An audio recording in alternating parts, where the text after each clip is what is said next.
பிரபஞ்சத்தின் அனைத்து ஐஸ்வர்யங்களுக்கும் பஞ்சபூத்தின் நீருக்கும் நன்றி. என அனைத்து சப்ஸ்கிரைபர்களுக்கும் இனிய மனமார்ந்த தைப்பொங்கல் நல்வாழ்த்துக்கள். உங்கள் வாழ்வில் எல்லா வளமும் பெற்று வளமாக வாழ எல்லாம் வல்ல பிரபஞ்ச ஐஸ்வர்யத்தை வேண்டுகிறேன். கோல்ட் ட்ரேடிங் மார்க்கெட்டில் நம்ம டெய்லியுமே ஒரு ப்ராஃபிட்டபிளான விஷயத்தை கொடுத்துட்ருக்கோம். எஸ்டர்டே மார்னிங் 7 AM நம்ம கொடுத்தது என்ன சொல்லியிருந்தோம்னா, மார்க்கெட் ஒரு செல் ரைசிங் நடக்கும் அப்படிங்கிறத நான் மைண்ட் பண்ணி சொல்லியிருந்தேன். 4630 பிரேக் அவுட் ஆனால் கொஞ்சம் வாங்கலாம் அப்படின்னு சொல்லியிருந்தேன். அது ஹை 4720 வீக்லி டார்கெட் போகுமா அப்படிங்கிறது வெயிட் பண்ணி தான் பார்க்கணும் அப்படிங்கிறத சொல்லியிருந்தேன். மார்க்கெட் ஒரு செல் ரைஸ் நடந்தால் வாங்கலாம் அப்படிங்கிறத நம்ம சொல்லியிருக்கிறோம். நம்ம லெவல்ஸ் பொறுத்த வரைக்கும் என்னோட டெக்னிக்கல் வியூ பொறுத்த வரைக்கும் 4525 to 30 அப்படிங்கிறது என்னோட பை லெவலாக இருக்குது. அடுத்து 4475 to 4480 அப்படிங்கிற பை லெவலாக இருக்குது. இது 4480ங்கிறது போகுமாங்கிறது தெரியாது. 4525 4580 அப்படிங்கிறது நான் என்னோட பை லெவலாக பார்க்குறேன். எஸ்டர்டே பொறுத்த வரைக்கும் நம்ம சொல்லியிருந்தது கோல்டில் ஒரு சின்ன ப்ராஃபிட் மேக் பண்ணி ஒரு 15 பாயிண்ட் ப்ராஃபிட் புக் பண்ணியிருந்தோம். அது பெருசாக நம்ம ட்ரேடிங் கொடுக்கல. ஏன்னா மார்க்கெட் ஹை லெவலில் இருக்கிறதுனால ஒரு பெரிய ப்ராஃபிட் மேக் பண்ணக்கூடிய விஷயங்களை மார்க்கெட் நம்மளுக்கு சப்போர்ட் பண்ணலை. எஸ்டர்டே பொறுத்த வரைக்கும் நம்ம கொடுத்த அந்த கால்ஸ் பொறுத்த வரைக்கும் லெவல்ஸ் பொறுத்த வரைக்கும் ஒரு 15 பாயிண்ட் டோட்டலாக ஏவரேஜாக புக் பண்ணியிருந்தோம். சரிங்களா, டோட்டல் 15 பாயிண்ட் புக் பண்ணியிருந்தோம். அது அதோட மார்க்கெட் நம்ம யாருக்கும் லெவல்ஸ் ப்ரொவைட் பண்ணலை. எனக்கு ரிஸ்க் அதிகமாக இருக்கும், அதனால் கொஞ்சம் கேர்ஃபுல்லாக பண்ணுங்க அப்படிங்கிறத நான் சொல்லியிருந்தோம். அதிகமான ரிஸ்க் இருக்கும், அதனால் பொறுமையாக இருங்க, முடிஞ்ச வரைக்கும் ட்ரேட் அவாய்ட் பண்ணிங்கிறது சொல்லியிருந்தோம். சரிங்களா, இன்றைக்கி காலையில் மார்னிங் 15th January இன்றைக்கி என்ன சொல்லியிருந்தோம்னா, ரேஞ்ச் பவுண்ட் மார்க்கெட்டாக இருக்கும் அப்படிங்கிறத 100% எதிர்பார்க்குறோம். ப்ராஃபிட் சப்போர்ட் கண்டிப்பாக மார்க் கொடுக்காது அப்படிங்கிறத மார்க்கெட்டை மூவ்மெண்ட்டை பொறுத்து இன்றைக்கி ப்ராஃபிட் எடுக்க முடியும்னு சொல்லியிருந்தோம். செல் ரைஸ் எக்ஸ்பெக்ட் பண்ணலாம், லோ பை டிப்லாம் பை பண்ணலாம், அது வரைக்கும் வெயிட் பண்ணுங்க அப்படிங்கிறத சொல்லியிருந்தோம். ஸ்கேல்பர் மார்க்கெட்டாக இன்றைக்கி மார்க்கெட் மூவ் ஆகிட்டு இருக்கிறத பார்க்குறோம். எஸ்டர்டே அதே மாதிரி சொல்லியிருந்தோம். மார்னிங்கில் ரேஞ்ச் பவுண்ட் மார்க்கெட் இருக்குன்னு எஸ்டர்டே சொல்லியிருந்தோம். இன்றைக்கி அதே மாதிரி தான் ரேஞ்சாக இருக்கும், ஸ்கேல்பிங் மார்க்கெட் மூவ்மெண்ட்டாக இருக்குது அப்படிங்கிறத பார்க்குறோம். ட்ரேட் வாட்ச் சார்ட்டை வாட்ச் பண்ணுங்கள், சேஃபாக வெயிட் பண்ணுங்கன்னு சொல்லியிருந்தோம். கேபிட்டல் ப்ரொடெக்ட் பண்ண சொல்லிக்கிறோம். அது குட் பெர்ஃபெக்ட் என்ட்ரி அப்படிங்கிறத நம்ம எதிர்பார்க்குறோம். இன்றைக்கி பை எங்கே கிடைக்கும், குட் பெர்ஃபெக்ட் எங்கே எதிர்பார்க்கலாம் அப்படிங்கிறத நம்ம வெயிட் பண்ணி பார்த்துக்கிறோம். Control your psychology, trading psychology, mind control அப்படிங்கிறது மெயின் சொல்லி இந்த நேரத்தில் உங்களோட மைண்ட் செட் ரொம்ப கண்ட்ரோல் பண்ணி வச்சுக்கணும் அப்படிங்கிறத சொல்லியிருக்கிறோம். சேவ் பாஸ்ட் டேஸ் ப்ராஃபிட், அதாவது கடந்த காலத்தில் எடுத்த ப்ராஃபிட்டை சேவ் பண்ணக்கூடிய நேரம் இது அப்படிங்கிறத நம்ம மைண்டில் வச்சுக்க அப்படிங்கிறத மென்ஷன் பண்ணியிருக்கிறோம்.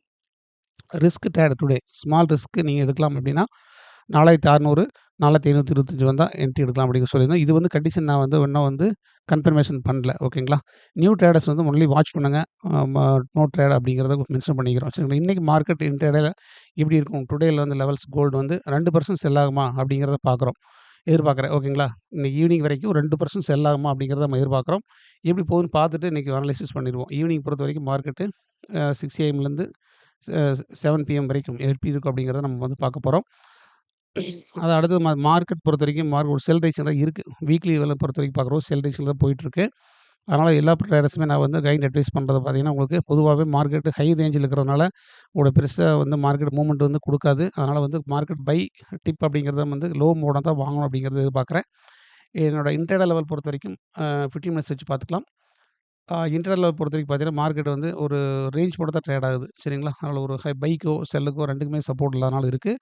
ஒரு செல் ரைசிங்காக இருக்குது. பையர் செல்லர்ஸ் ஈக்குவலாக இருக்காங்க மார்க்கெட்டில். அதனால் பெருசாக மார்க்கெட்டு மூவ்மெண்ட் கொடுக்க விட மாட்டேங்கிறாங்க. ஓகேங்களா, அதாவது 4600 அப்படிங்கிறது பிரேக் அவுட் நடந்ததுன்னா, அப்படியே நான் எதிர்பார்ப்பு பிரேக் அவுட் நடந்ததுனால் மட்டும் 4600 பிரேக் அவுட் நடந்தால் மட்டும்தான் மார்க்கெட் ஒரு செல் அப்படிங்கிறது கன்ஃபர்மேஷன் கிடைக்கும். செல் எடுக்கலாமா அப்படின்னா நீங்கள் லோ மார்ஜின் வச்சு எடுத்துக்கலாம். சரிங்களா, இது வரைக்கும் அப்படின்னு 4870 அப்படிங்கிறத அடுத்த லெவலில் பார்க்குறேன். சரிங்களா, இந்த லெவலில் நான் செல் எடுக்க போகிறேன். செல் நம்ம ட்ரேடர்ஸ்க்கு நான் ப்ரொவைட் பண்ண மாட்டேன். என்னோட ட்ரேடர்ஸ் ஒன்லி பை மட்டும் தான் பண்ண சொல்லுவேன். ஓகேங்களா, 4570 to 80 அப்படிங்கிறது இந்த பை லெவலில் நான் பார்க்குறேன். 4580 பை டிப், டேவோட பை டிப்பாக நான் அதை வச்சுருக்கிறேன். இது இந்த லெவலில் வந்தால் நான் பை பண்ணலான்ட்டு இருக்கேன். சரிங்களா, பை பண்ணுறபோது நமக்கு ப்ராஃபிட்டபிள் அதிகமாக கொடுக்கக்கூடிய விஷயங்கள் நடக்கும் மார்க்கெட்டில். சார் நான் செல் மார்க்கெட் நடக்குது, நீங்கள் செல் கொடுக்க மாட்டேங்குது நிறைய பேர் கேட்குறாங்க. நம்ம எப்பவுமே கோல்டில் இது வரைக்கும் செல் சைடு போனது கிடையாது, செல்லிங் கொடுத்ததும் கிடையாது. ஒன்லி பையர்ஸ் வாங்குறதுக்கு வாடிக்கையாளராக மட்டும் தான் இருக்கும். சரிங்களா, மார்க்கெட் எங்கே இறங்குதோ அங்கே வாங்கி ப்ராஃபிட் புக் பண்ணுறக்கூடிய விஷயத்தை பண்ணிகிட்ருக்கோம். சக்ஸஸ்ஃபுல்லாக பண்ணிகிட்ருக்கோம். லாஸ் இல்லாத ஸ்ட்ராட்டஜி ஃபாலோ பண்ணுறோம். டெக்னிக்கலாக லேர்ன் பண்ணி தான் நிறைய விஷயங்கள் நம்ம சொல்லிக் கொடுக்குறோம். அதெல்லாம் புதுசாக வரவங்களுக்கு நம்ம மார்க்கெட் என்ட்ரி எங்கே எடுக்கலாம், டார்கெட் ஏறி விற்கிறது, எப்படி பொறுமையாக மார்க்கெட் வெயிட் பண்ணி புக் பண்ணுறது அப்படிங்கிறத சொல்லிக் கொடுக்குறோம். ஏவரேஜ் இன்கம் பண்ணலாம், எங்கே வேணால் ப்ராஃபிட் கிடைக்கும், எந்த இடத்துல லாஸ் அதிகமாக வரும் அப்படிங்கிறத நம்ம சொல்லிக் கொடுக்குறோம். மெயினா சார்ட் அனலைசிஸ் டூல் குடுக்குறோம், லெவல்ஸ் குடுத்துடுறோம். எல்லா விஐபி கால்ஸ் இருக்கு. ஃப்ரீ குரூப் லிங்க் குடுத்துருக்கோம். நீங்க வந்து ஏதாவது சப்போர்ட் வேணா ஜாயின் பண்ணிக்கலாம். முக்கியமா உங்களுக்கு ஏதாவது தகவல் வேணுனா வாட்ஸ்அப் நம்பர்ல வந்து எனக்கு வாய்ஸ் நோட் போட்டு கேட்டுங்க. மெசேஜ் பண்ண வேண்டாம் அப்படிங்கிறத நான் வந்து தாழ்மையோட கேட்டுக்கிறேன். ஓகேங்களா? ஓகே. மார்க்கெட் இந்த லெவலுக்கு வரம்போது நான் வந்து பை பண்ணலான்ட்டு இருக்கேன். ஏன்னா அது வெயிட் பண்ணலாம். இன்னைக்கு ட்ரேடே பண்ணாட்டி பரவால்ல. மார்க்கெட் வாட்ச் பண்ணுங்க. மார்க்கெட் வந்து எந்த அளவுக்கு இறங்குதோ, அந்த அளவுக்கு விட்டு வாங்குவோம். சரிங்களா? வாங்குறபோது நமக்கு அதிகமான ப்ராஃபிட் வாய்ப்புகள் நெறைய கிடைக்கும். சப்போஸ் இந்த அளவுக்கு மார்க்கெட் 4570 அப்படிங்கிறது வரம்போது, நமக்கு நல்ல ஒரு பையிங் பாயிண்ட்டா கிடைக்கும் இந்த இடத்துல. சரி அதுவரைக்கும் வந்ததுன்னா மார்க்கெட் திரும்ப எகைன் மேல தான் மார்க்கெட் மூவ்மெண்ட் குடுப்பாங்க. 4630 வரைக்கும் மார்க்கெட்டு திரும்ப பை தான் குடுப்பாங்க. சரிங்களா? லோ வந்து பை பண்ணுறது கிட்டத்தட்ட பார்த்தீங்கன்னா, நமக்கு ஒரு $100 100 பாயிண்ட் பிடிக்கிற அளவுக்கான வாய்ப்புகள் கிடைக்கும். சரிங்களா? இல்ல சார் நான் செல் எடுக்கிறேன் அப்படின்னா, நீங்க எடுக்கலாம். ரிஸ்க் உங்களோடது. சரிங்களா? அதனால செல் எடுங்க. லோ மார்ஜின் வச்சு எடுங்க. ரொம்ப லோ பீப்பிள் போட்டு நீங்க செல் பண்ணுங்க. தப்பு இருக்காது. பை அப்படிங்கிறது என்னோட லெவல் இந்த லெவல்ல நான் பார்க்குறேன். 570 நான் பை லெவல்ல பார்க்குறேன். டார்கெட் பொறுத்தவரைக்கும் திரும்ப வந்தா இந்த மேல வரும்போது நம்ம வந்து எவ்வளோ ப்ராஃபிட் வந்து புக் பண்ணலாம் அப்படிங்கிறத சொல்ல வர்றேன். ஓகேங்களா? இது இந்த ட்ரேடரோட வியூ இதுதான். சரிங்களா? அதாவது மார்க்கெட் செல் ரேஷ் நடந்தா பை ஆகும். சப்போஸ் பை ஆச்சுன்னா திரும்ப பழைய ஹைக்கு வரக்கு வாய்ப்பு இருக்கு. சரிங்களா? கீழ போயிட்டு தான் மார்க்கெட் மேல வரும். 4640 அப்படிங்கிறது திரும்ப பழைய ஹைக்கு மார்க்கெட் கீழ போய் தான் வரும் அப்படிங்கிறது என்னோட டெக்னிக்கல் வியூவா நான் பார்க்குறேன்.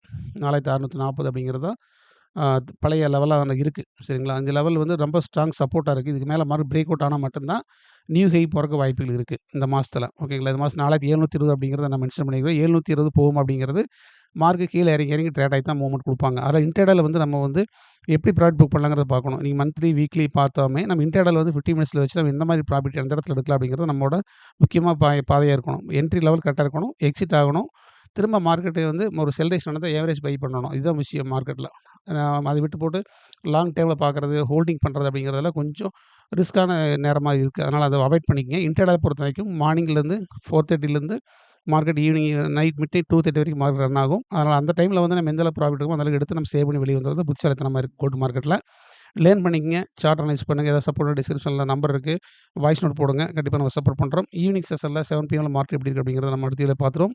இன்னைக்கு மார்னிங் செஷன்ல வந்து நம்ம சொன்ன விஷயங்கள் மார்க்கெட் எந்த அளவுக்கு வந்து போயிருக்கு அப்படிங்கிறது ஈவினிங்ல அனலைசிஸ் பண்ணிருவோம். Thank you.